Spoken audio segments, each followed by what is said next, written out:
warahmatullahi wabarakatuh. Ketemu lagi dengan saya Fauzia, yaitu dosen Teknik Informatika Fakultas Sains dan Teknologi Universitas Islam Asy-Syafi'i.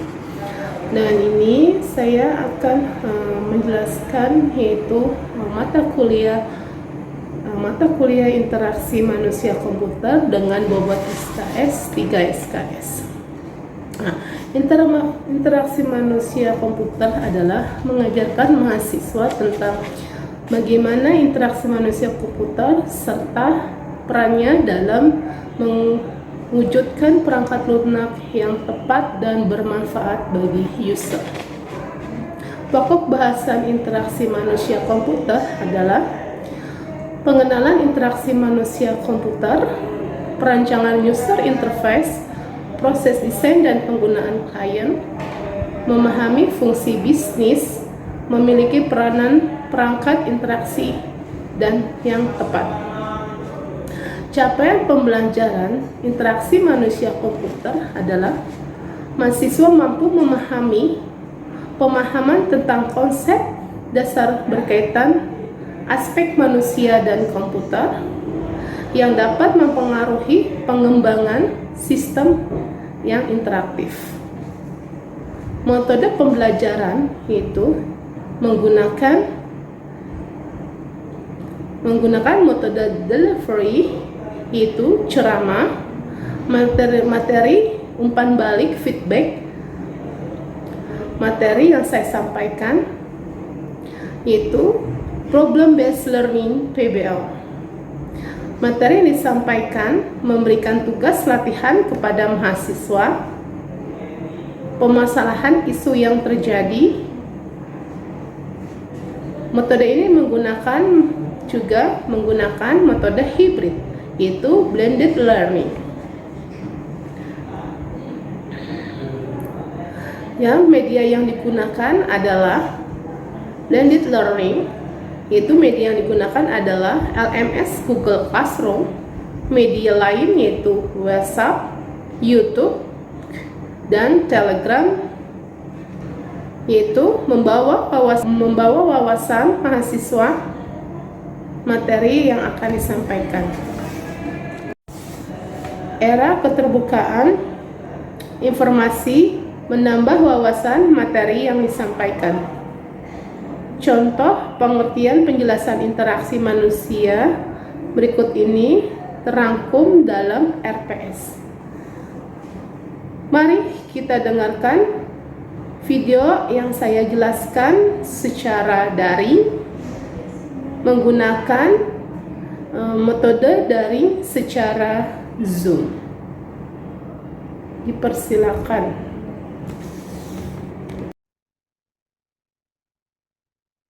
Oke, assalamualaikum warahmatullahi wabarakatuh. Waalaikumsalam warahmatullahi wabarakatuh.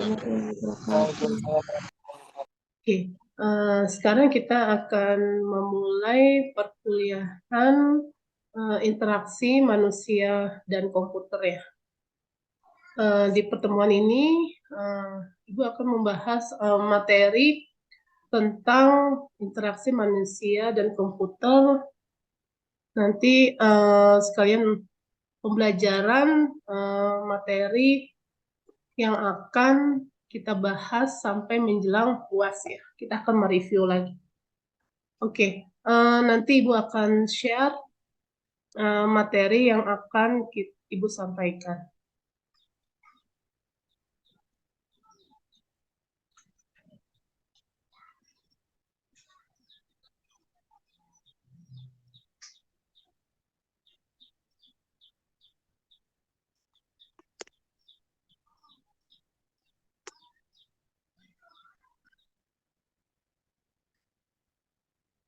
Oke. Gimana, sudah kelihatan belum? Sudah, Bu. Sudah, Bu. Ya. Oke.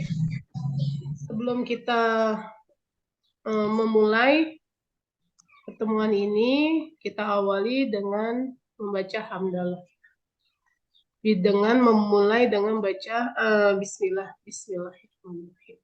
Oke, di pertemuan ini yang Ibu akan bahas yaitu tentang pertemuan yang kedua ya, yang pernah Ibu jelaskan tempo lalu itu tentang human capability, tentang faktor manusia. Jadi antara interaksi manusia dan komputer, peran utamanya itu adalah manusia ya, kita sendiri, user gitu.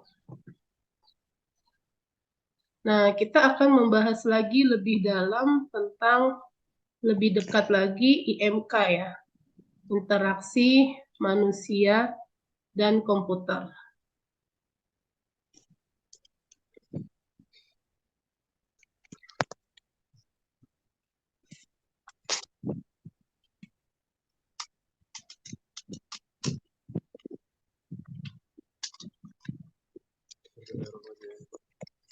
Oke.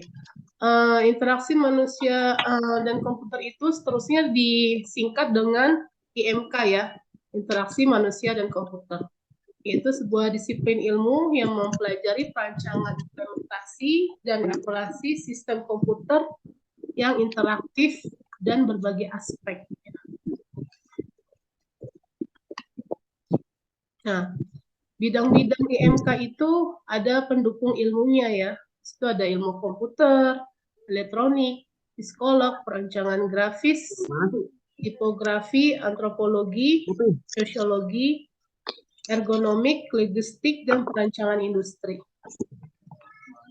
Nah, sistemnya itu harusnya seperti apa sih? Yaitu useful ya, berguna, dapat menyelesaikan apa yang dibutuhkan, terus dapat digunakan, dikerjakan, dan mudah, dan alamiah, tanpa adanya bahaya kesalahan, dan lain-lain. Atau digunakan membuat orang menggunanya menarik, perlu untuk digunakan, dan menyenangkan. Jadi sistem itu bagaimana biar dibuat lebih baik, itu harus membuat yang lebih menarik ya, untuk digunakan. Ya, contohnya kita membuat sistem komputer, aplikasi, atau kita buat sistem game, itu kan lebih menarik ya oleh penggunanya. Gitu.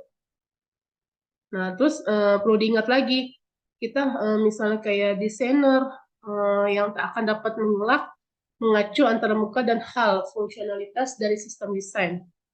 Jika antara mukanya jelek, fungsionalitasnya menjadi tak jelas. Jika ia didesain dengan baik, maka akan menjadi fungsionalitas sistem mendukung pekerjaan yang pengguna. Nah, IMK seharusnya diintegrasikan pada setiap kuliah ilmu komputer atau rekayasa perangkat lunak. Jadi kalau misalnya kita seorang desainer nih, nah kita harus membuat pola desainnya tuh yang lebih menarik dan fungsionalitasnya lebih bagus gitu. Nah, kalau misalnya antara mukanya jelek atau fungsionalitasnya kurang menarik dan tak jelas, maka desainnya akan kurang membaik atau mendukung ya oleh pekerja penggunaannya.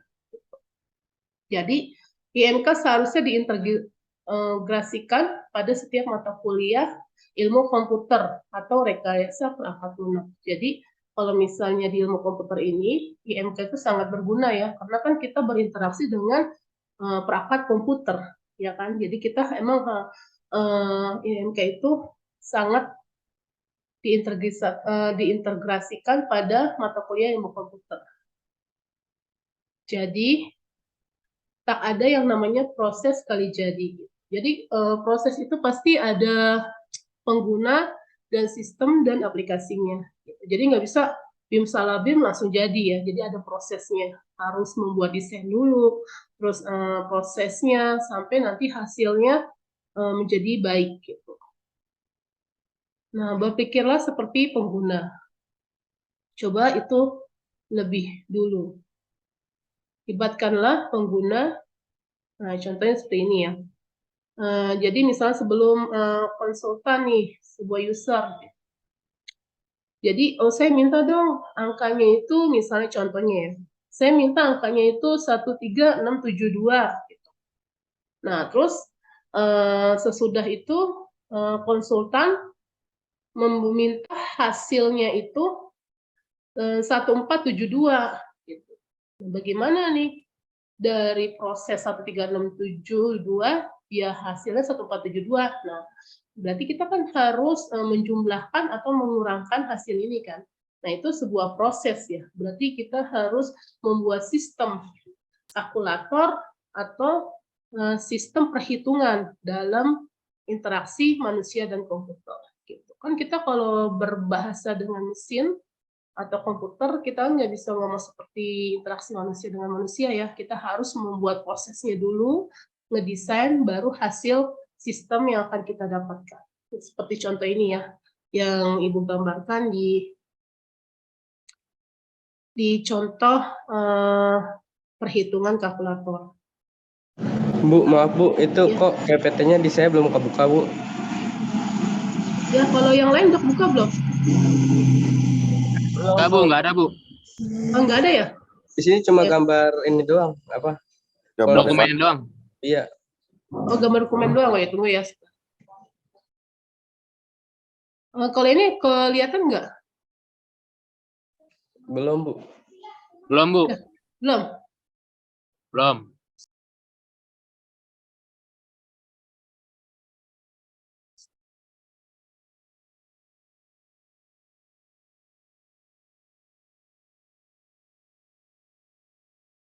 Ini udah belum?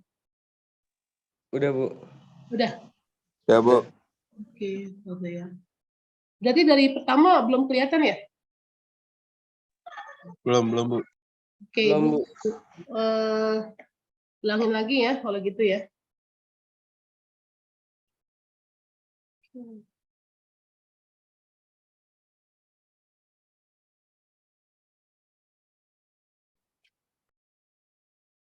Oke, udah kelihatan ya? Kelihatan Bu. Oke ya, ulang lagi ya. Assalamualaikum warahmatullahi wabarakatuh. Kita mulai dengan membaca Bismillah ya. Bismillahirrahmanirrahim. Oke, di pertemuan ini kita akan membahas tentang human capabilities tentang faktor manusia ya, dengan mata kuliah interaksi manusia dan komputer di semester 2. Nah, di sini Ibu akan membahas tentang faktor manusia di pertemuan yang kedua ya, untuk mereview pelajaran yang sudah Ibu jelaskan di silabus sebelumnya. Oke, di pertemuan ini kita akan membahas lebih dekat lagi tentang IMK ya, interaksi manusia dan komputer.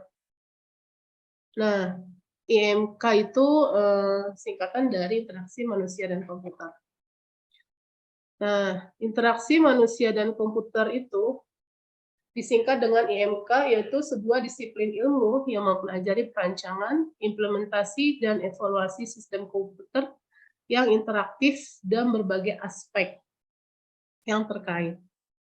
Nah, bidang-bidang IMK ini ada berbagai macam, yaitu ada ilmu komputer, elektronik, psikolog, perancangan grafis dan tipografi, antropologi dan sosiologi, ergonomik, logistik, perancangan industri. Nah, sistemnya itu seharusnya seperti apa? Yaitu useful, berguna, dapat menyelesaikan apa yang dibutuhkan, usably, digunakan, dapat dikerjakan dengan mudah dan alamiah tanpa adanya bahaya kesalahan, dan lain-lain. Atau membuat orang menggunakannya menarik, perlu untuk digunakan, menyenangkan, dan lain-lain. Nah, perlu diingat, desainer dapat mengelak dan mengacukan antara muka dalam hal fungsionalitas dari sistem yang didesain. Jika antara mukanya jelek, fungsionalitasnya maka tak jelas. Jika ia didesain dengan baik, ia akan menjadikan fungsionalitas sistem mendukung pekerjaan pengguna. IMK seharusnya diintegrasikan pada setiap mata kuliah ilmu komputer atau rekayasa perangkat lunak. Ya, jadi pelajaran IMK ini sangat dibutuhkan dengan setiap kuliah ilmu komputer dan rekayasa perangkat lunak. Jadi kalau misalnya IMK ini kamu ingin mendesain sebuah sistem dengan fungsionalitas dari sistem yang didesain itu menjadi baik, Itu tergantung dengan prosesnya yang digunakan. Jadi tak ada yang namanya proses sekali jadi. Jadi harus ada proses ya dalam penggunaan IMK. Berpikirlah seperti pengguna.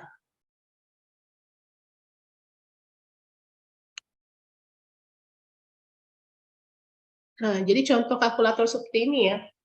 Nah, misalnya Ibu buat contoh nih kalkulator seperti ini. Misalnya sebelum konsultan user memberikan soal atau nilai 13672 dan sesudah itu dia memberikan hasil 1472.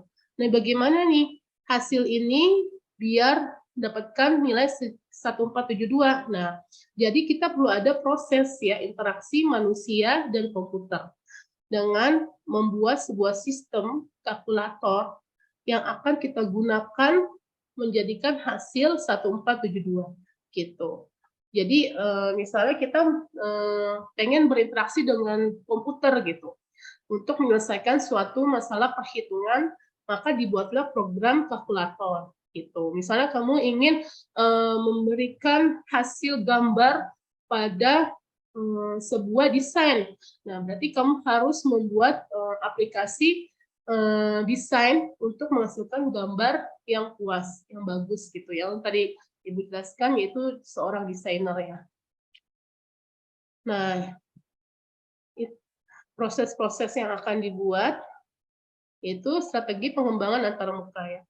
Jadi pengetahuan tentang mekanisme faktor manusia sebagai pengguna komputer. Nah, faktor manusia itu kita sendiri ya, user.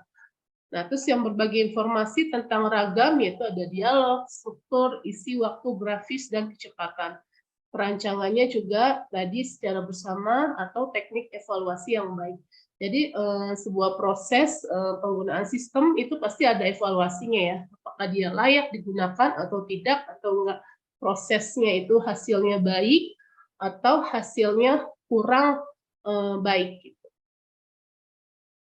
Nah, ini faktor manusianya itu penggunanya itu kita sendiri.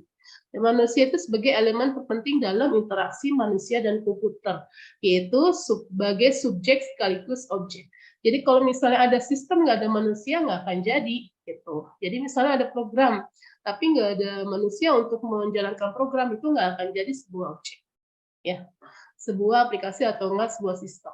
Jadi faktor manusia itu adalah penting kayak misalnya AI. AI itu kan itu pasti kan dijalankan oleh manusia gitu. Walaupun itu dijalankan oleh robot, tapi awal mulanya penggunaan AI itu berjalan ya pasti yang merancang itu adalah manusia, yaitu kita sendiri gitu. Nah, manusia sebagai pemrosesan ya. Ya betul, manusia itu adalah user yang membuat atau memproses sebuah sistem. Jadi informasi diterima dan ditanggapi melalui saluran input dan output ya. Jadi informasi disimpan dalam ingatan, lalu ingatannya itu disimpan oleh memori.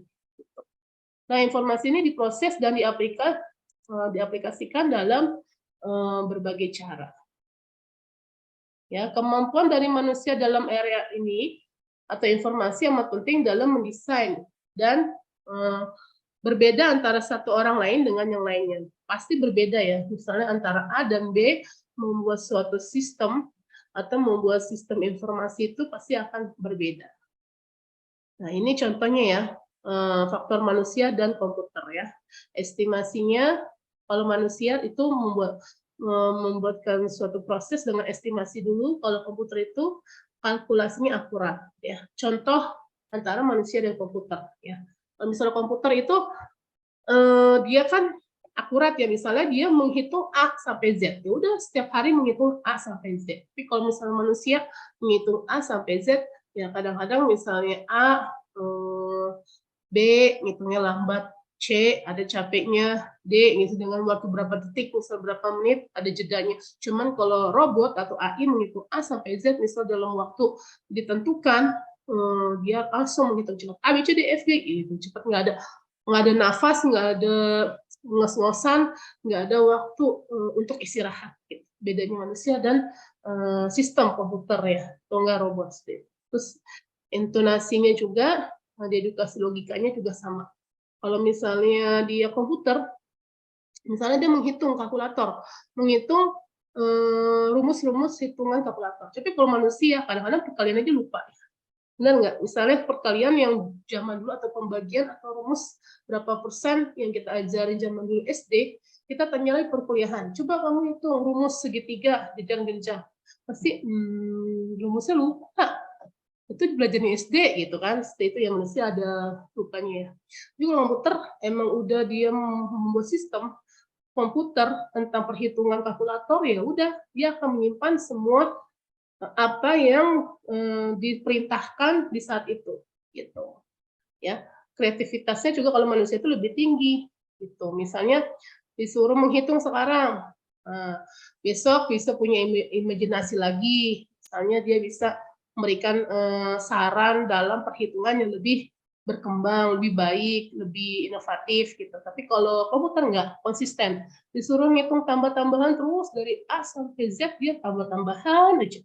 Coba disuruh kurang, dia nggak mau. Emang suruh kalkulator yang untuk penjumlahan kayak gitu. Jadi konsisten ya, komputer itu lebih konsisten dibandingkan dengan manusia.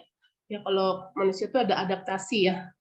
Jadi dia sesuai dengan lingkungan dia gitu.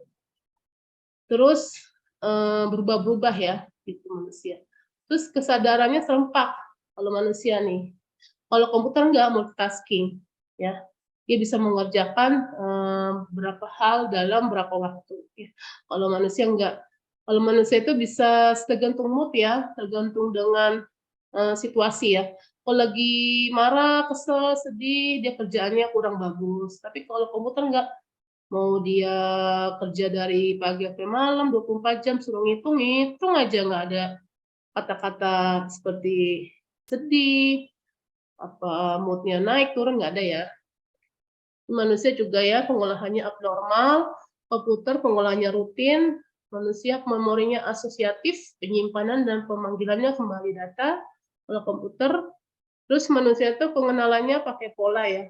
Kalau komputer itu pengolahannya pakai data ya. Jadi dia pakai data ya untuk penyimpanannya, data. Kalau manusia itu, manusia itu pengetahuannya dunia ya, dengan membaca, dengan mencari informasi. Tapi kalau komputer itu pengetahuannya domain ya, hanya itu aja ya. Terus manusia itu kesalahannya itu manusiawi ya, dimaklumin lah, namanya juga manusia gitu ya. Misalnya kesalahan ya, kalau ada salah dalam suatu pekerjaan. Tapi kalau komputer enggak ya, bebas dari kesalahan ya. Kalau udah salah misalnya, ya udah berarti emang sistemnya itu error atau internetnya error gitu ya. Terus di sini ada human komputer ya. Di sini human komputer ada komputer dan manusia ya. Nah ini manusia contohnya berpikir, mempunyai ide. Komputer itu ada untuk menghitung, terus memproses atau mencari ya. Nah ini multitasking ya, mengerjakan berapa banyak hal. Kalau manusia itu memikirkan ide ya, atau imajinasi suatu hal. Nah, dari sini ada yang mau ditanyakan nggak antara human dan komputer? Contohnya seperti apa? Sistem yang kamu ingin proses dalam pekerjaan interaksi manusia dan komputer. Coba ya Ibu tanya ya, biar nggak ngantuk Ibu mulu yang ngomong. Ahmad Jayadi, coba bagaimana kerjanya interaksi manusia dan komputer, apa aja yang kamu ingin sampaikan atau ingin kamu buat contoh di human dan komputer, antara interaksi manusia dan komputer yang Ibu udah jelaskan tadi ayo. Ahmad Jayadi, gimana? Yang bagian apanya, Bu? Ya terserah, misalnya proses apa yang kamu ingin buat dalam interaksi kamu manusia dan komputer. Contohnya apa? Misalnya Kan di sini ada manusianya nih, dia kan imajinasinya apa nih, misalnya tentang Iya. tumbuhan. Nah, itu di sini ada kalkulator, ada elektrik pengerjaan data, atau dia mengerjakan dengan berbagai bidang, tapi dengan ide makanan nih, apa contohnya? Ada nggak yang kamu ingin? Misal kamu pengen membuat sistem atau e-commerce tentang makanan, ya kamu jelasin aja gimana. Kan kamu interaksi manusia dengan komputer.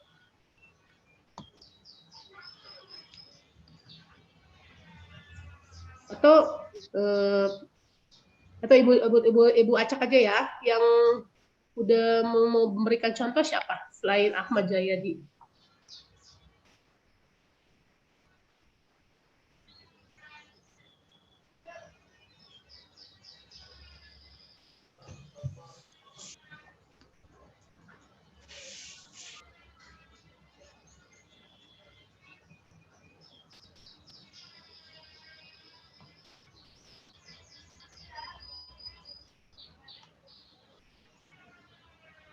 Ya.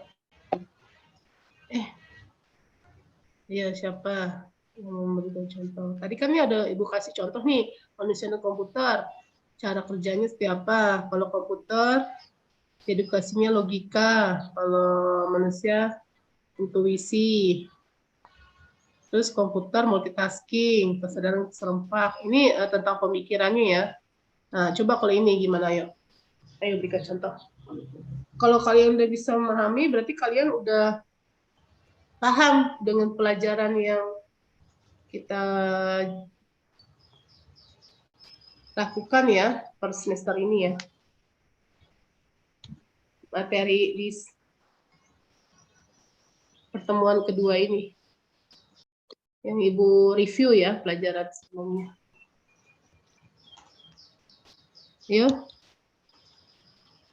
Syara coba deh. Gimana? Kamu kan biasanya interaksi nih manusia sama manusia. Nah, sekarang Ibu pengen tanya, coba Sarah interaksi manusia dengan komputer, sistem atau alat. Itu contohnya Sarah mau membuat apa di sebuah komputer atau sistem. Gitu Pak Budi. Hah?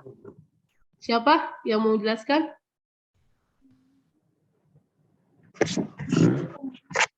Ayo.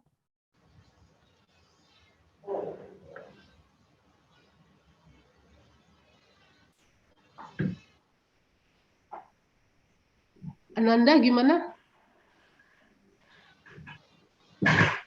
Mau memberikan contoh? Ya kan semuanya Pak.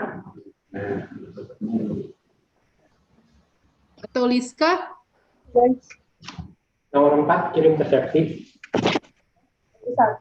Nah, nomor 5 kirim ke Batasnya 7. kamu boleh 7 boleh 5. Gimana Liska? Itu Bu, mempromosikan suatu produk kayak makanan ringan itu melalui internet dan komputer. Internet dan komputer. Contohnya makanan yang ingin Liska promosikan apa? Frozen food gitu Bu, makan makanan itu.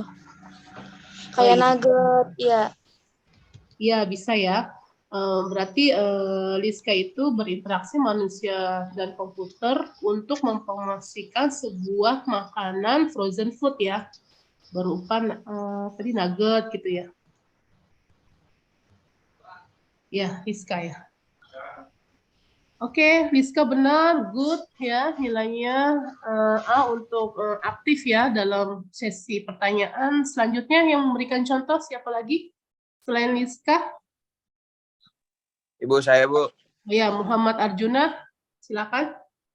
Contoh interaksi manusia dan komputer itu bisa dari ini, Bu, kayak AI yang ramai itu sekarang. Ya, itu bahas tentang apa tuh? Kalau untuk pembahasannya kayak ini, Bu, suka pokoknya manusia tuh bisa ngasih Gimana ya, Bu? Kalau manusia nyari sesuatu gitu, Bu, misalnya kayak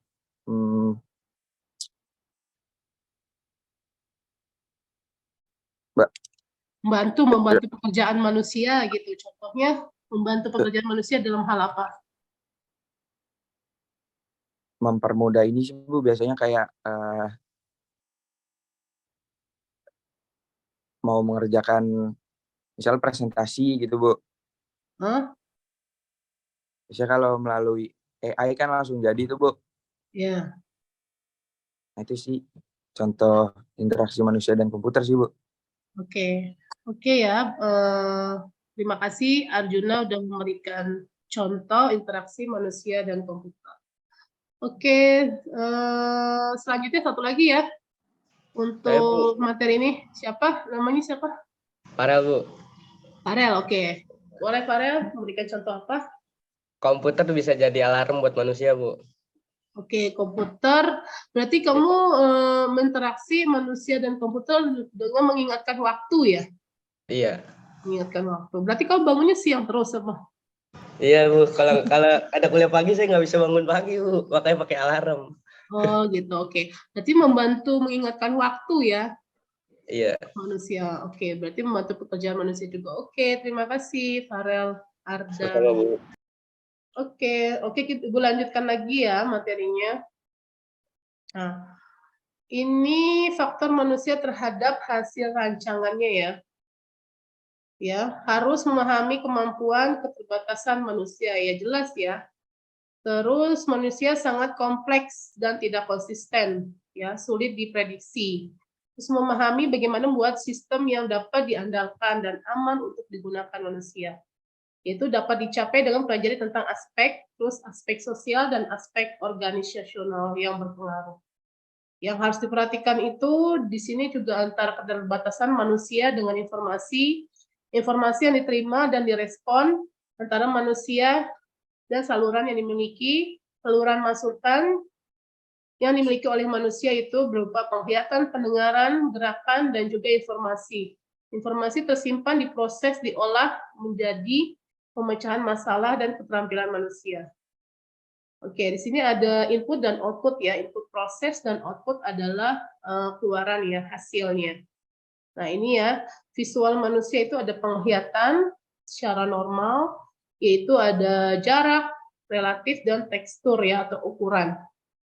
Nah, ini ada pandangan juga ya, vision, yaitu pandangan berupa fisik, atau stimulus, atau pengolahan dan interpretasi stimulus. Alat fisik mata yang digunakan oleh manusia untuk melihat objek atau citra pada sebuah objek. Ya, ini struktur mata manusia untuk melihat sebuah objek.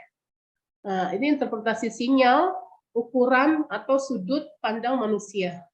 Ya, atau di sini juga ada jumlah cahaya yang dipantulkan oleh permukaan benda pada semakin besar luminans dari sebuah objek yang detail objek dapat dilihat oleh mata.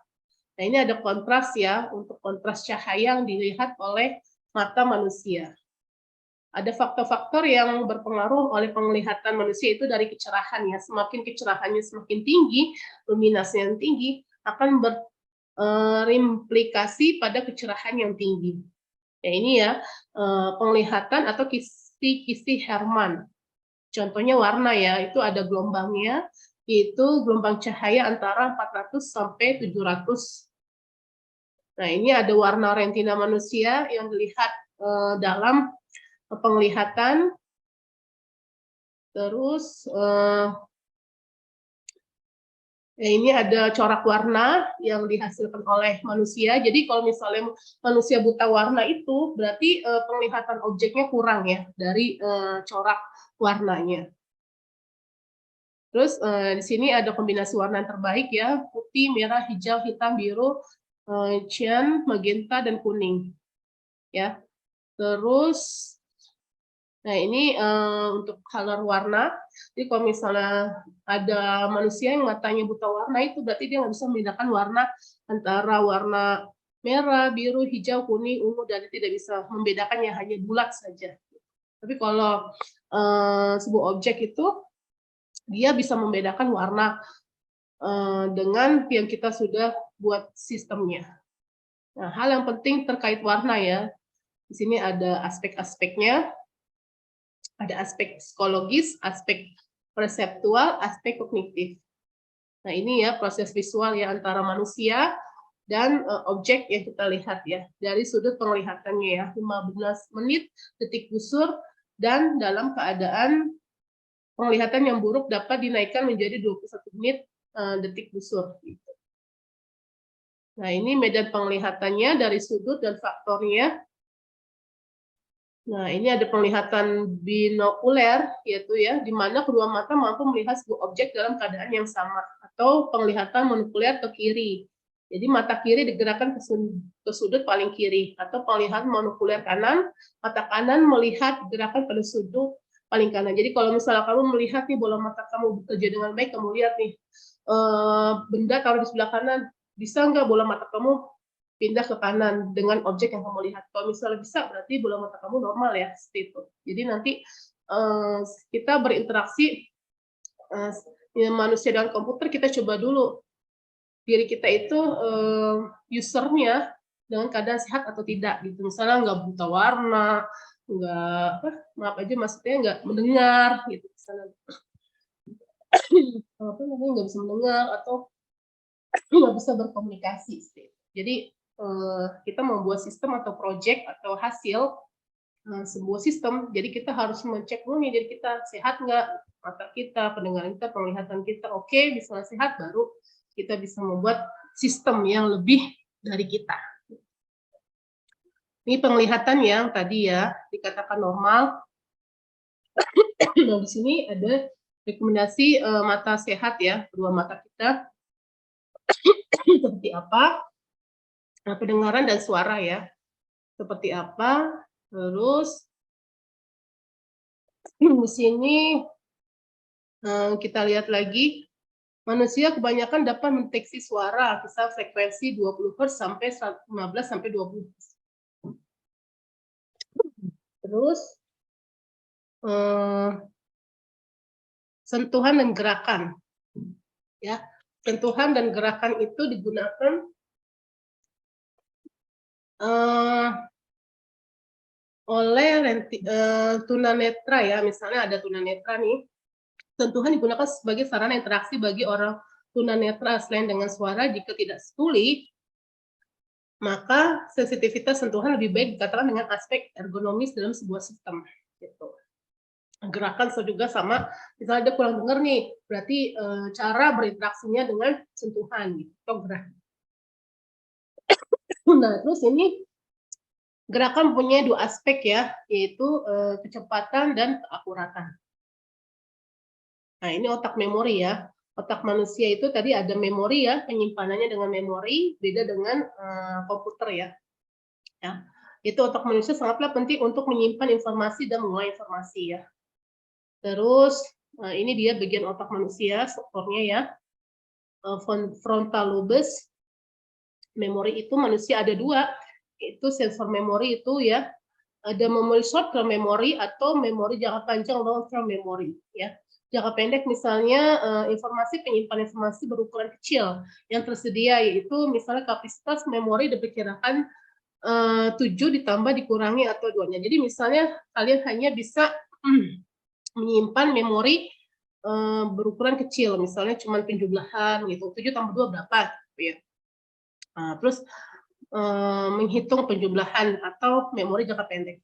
Tapi kalau long term memory menyimpan seluruh pengetahuan kita, mempunyai waktu yang lambat mengakses informasi 1 sampai 10 detik, sedangkan untuk melupakannya sangat lama. Contohnya adalah kenangan yang terindah kita masih kecil sama orang tua kita contohnya.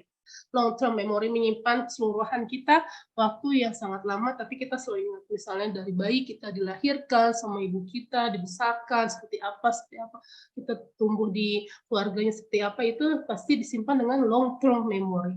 Tapi short term memory itu penyimpanannya dengan sementara, misalnya tambah-tambahan, perkalian, nomor handphone, nomor telepon, itu short term memory. Kadang-kadang suka lupa ya. Misalnya kamu tanya, kira-kira nomor telepon teman kamu si B berapa? Berapa ya kemarin dikasih tahu pun lupa gitu misalnya. Karena kita ingatnya cuma short term memory. Tapi kalau misalnya kamu ingat nggak dulu kamu waktu lahir dilahirkan oleh siapa? Ibu kita ingat kan walaupun udah lalu ya udah 15 tahun yang lalu atau 20 tahun yang lalu gitu. Nah, dari sini ada yang memberikan contoh nggak short term memory atau long term memory? Ayo, 2 pertanyaan ya yang Ibu kasih untuk menjawab contoh di sesi ini. Ayo, siapa? Bu, di sesi yang apa? Memori tentang memori, Bu. Iya. Oke.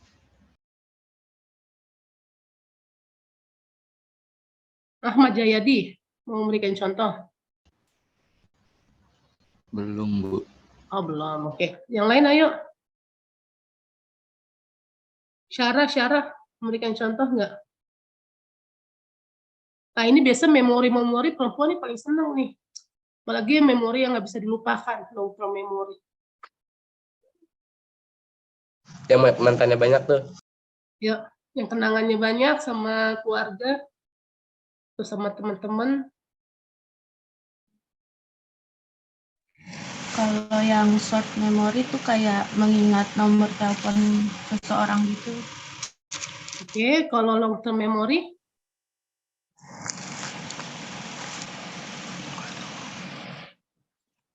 Mengingat Memori itu kayak kenangan pahit ya. Oke, siapa itu tadi yang memberikan contoh? Saya, Bu. Oh, Hafid. Ya, Hafid coba contohnya. Tadi kan Syara udah memberikan contoh. Short term memory katanya membuat telepon. Temennya lupa ya. Udah dikasih tahu lupa nih, nggak inget lagi. Nah, kalau Hafid mau memberikan contoh apa? Jadi kayak kenangan pahit gitulah. Anggap aja kayak Berarti- pernah naik sepeda terus jatuh 3 kali gitu kan, nangis. Nah, itu biasanya langsung keinget-inget sampai sekarang. Oh iya, long term memory ya benar ya. Walaupun umurnya udah besar masih inget ya kenangan masa lalu kecil ya. Iya. Kenangan pahit ya, oke. Berarti itu memori yang tersimpan ya di otak manusia sampai seumur hidup. Oke, terima kasih Syara dan Hafid untuk memberikan contoh ini. Oke, selanjutnya pengolahan pada manusia ya. Itu tadi yang berpikir, terus ada model kesalahan dan mental ya, kesilapan ya, di mana niat tujuannya atau kekeliruan, mistakes, di mana dari awal punya niat tujuan yang salah ya. Itu kesalahan yang dialami oleh manusia ya. Kalau sistem kan udah kesalahan itu yang terjadi berarti oleh penggunanya, tapi kalau manusia itu dengan kesilapan atau kekeliruan gitu. Nah, bisa juga dengan emosi ya. Emosi merupakan salah satu model mental manusia yang berpengaruh terhadap kinerja manusia. Jadi kalau emosi kita kurang stabil itu bisa ya berpengaruh oleh pekerjaan kita gitu. Nah, terus jadi contohnya emosi secara jelas melibatkan baik respon kognitif dan fisik terhadap suatu rangsangan respon biologis terhadap rangsangan fisik. Disebut dengan perasaan. Jadi perasaan kita kalau misalnya bagus atau positifnya baik, dapat memecahkan masalah dengan kreatif ya. Kalau pengaruh negatifnya lebih tinggi akan menyempitkan pemikiran, jadi mumet, otak kita nggak bisa bekerja dengan baik gitu. Ya, ini implikasinya ya, tadi ada stres ya, akan meningkatkan tingkat kesulitan, penggunaan rileks, akan dapat lebih memanfaatkan desain yang mempunyai kekurangan ya, atau sikap negatif ya, mempengaruhi unjuk kerja pengguna serta mempengaruhi kemampuan untuk mempelajari sistem komputer. Atau sikap ini juga memreduksi kemampuan memori jangka pendek sehingga proses belajar menjadi lambat. Ya. Sikap dan kecerdasan manusia itu ada kecemasan, biasanya didorong oleh ketakutan, terbuat salah pada sistem yang belum dikenal, overloading, memori jangka pendek dengan detail dan sistem. Atau EMK, salah satu tujuannya adalah antara muka usability yang berarti memberi respon yang bersifat menuntun bila terjadi kesalahan. Ini contohnya ya. Contohnya ya lingkungan luar, Ya, terus register, sensor, memori jangka pendek, memori jangka panjang. Ya, ini contoh pemikiran manusia ya, memori manusia. Nah, ini sistem pengolahan diri manusia, ya, pengolahan sistem. Terus sistem pengolahan di dalam diri manusia sangat kompleks dan tidak mudah untuk dipahami. Terus tidak dapat dipresentasikan secara lengkap dan akurat dengan sebuah model. Jadi model sistem pengolahan manusia terdiri atas pengolahan perseptual, pengolahan intelektual, atau pengendalian motorik. Ini pengolahan secara sadar ya, yaitu terjadi ketika rasa datang di bawah bagian intelektual atau pengolahan otomatis ya. Nah, ini kesimpulannya seperti ini ya, manusia ini pengolahan sadar, ini antara muka. Contohnya pengolahan otomatis nih, perseptual, intelektual, kontrol, motorik. Nah, ini pengolahan sadar, perseptual, intelektual, kontrol, motorik di kesini ke bawah. Ya. Ini kalau komputer dia ada piranti masukan, piranti keluaran, proses, dan memori. Beda nih, coba. Cara kerja manusia berpikir beda nih. Ada perseptual, intelektual, kontrol, motorik. Ya, ini manusia, ini sadar, ini kontrol manusia secara otomatis. Otodidak ya, secara otomatis. Nah, ini kalau komputer penggunanya seperti ini. Jadi ada masukan nih, ada user memberikan masukan ya berupa input data, terus diproses, ya udah diproses, dikeluarkan hasilnya, lalu disimpan oleh penyimpanan memori. Bisa internal memorinya atau eksternal berupa keluaran memorinya. Gitu. Ya. Nah, ini kesimpulannya, pada dasarnya baik manusia maupun komputer masing-masing memiliki piranti masukan sistem pengolahan dan piranti keluaran. Pengolahan data pada diri manusia sangatlah kompleks dan tidak mudah untuk difahami. Tetapi kita dapat melakukan pendekatan sebagai berikut. Pengolahan manusia terdiri dari persepsi intelektual dan pengendalian motorik yang semuanya berinteraksi dengan otak manusia. Begitu halnya juga dengan komputer yang mempunyai proses memori dan berinteraksi melalui sistem gas. Ya. Oke, terima kasih. Ada yang mau ditanyakan nggak dari proses interaksi manusia dan komputer ya? Bisa kan membedakan ya? Dari manusia prosesnya gimana, komputer bagaimana? Oke, cukup sekian materi yang Ibu berikan di pertemuan hari ini. Oke, dari sini ada yang mau bertanya tidak?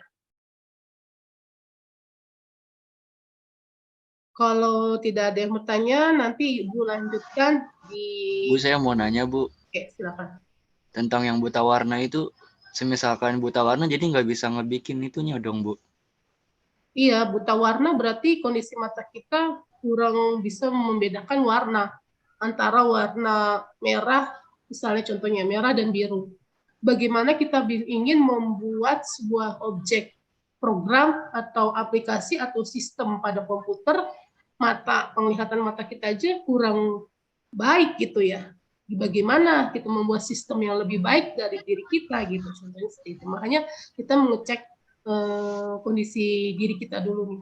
Kita buta warna tidak, kita bisa mendengar tidak, toh bisa berbicara tidak gitu. Jadi kan Ibu udah jelaskan kan, mata yang sehat, terus pendengaran yang baik, terus kita bisa berbicara dengan baik, kan bisa merasakan benda fisik secara baik dan tidak gitu. Kalau misalnya kita udah sehat secara raga kita bisa membuat sistem yang lebih baik dari kita. Itu kayak AI yang kamu bilang contoh robot ya. So, kita suruh buat robot mengantar makanan kepada konsumen. Tapi mata kita kurang jelas membedakan makanan yang mana pedas warnanya merah, yang mana makanan yang asin warnanya biru misalnya. Nanti pas robot yang kita buat yang pedas malah warnanya kayak daun hijau. Ntar pas robotnya mau ngasih makanan, benda hijau katanya pedes. Nah gimana tuh? Karena mata kita membuat objeknya buta warna gitu contohnya. Nah itu kan nggak baik ya untuk sebuah sistem. Karena user yang membuatnya aja matanya buta warna gitu.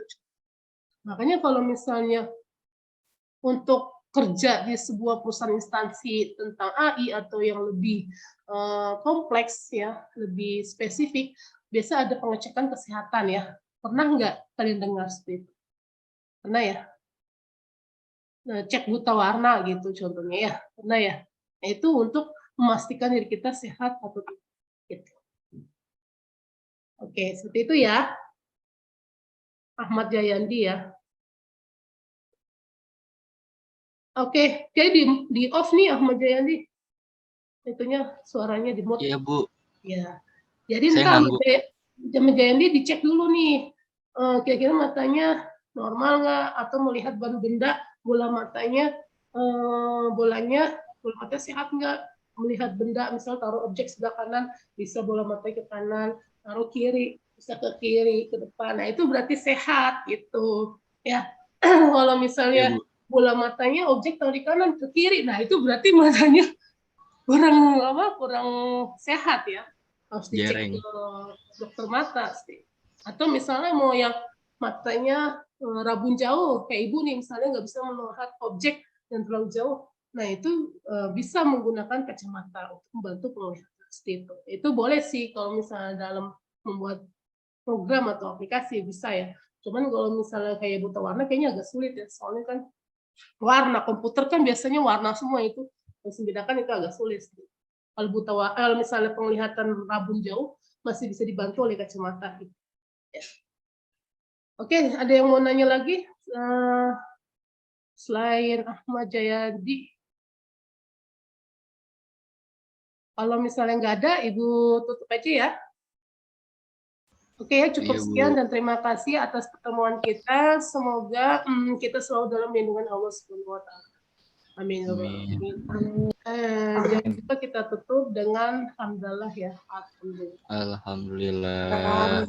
Jadi kurang lebihnya mohon maaf. Maaf ya tadi Ibu batuk soalnya lagi keadaannya kurang fit ya. Oke, sampai ketemu di perkuliahan berikutnya. Ibu akhiri. Wassalamualaikum warahmatullahi wabarakatuh. Waalaikumsalam. Warahmatullahi wabarakatuh.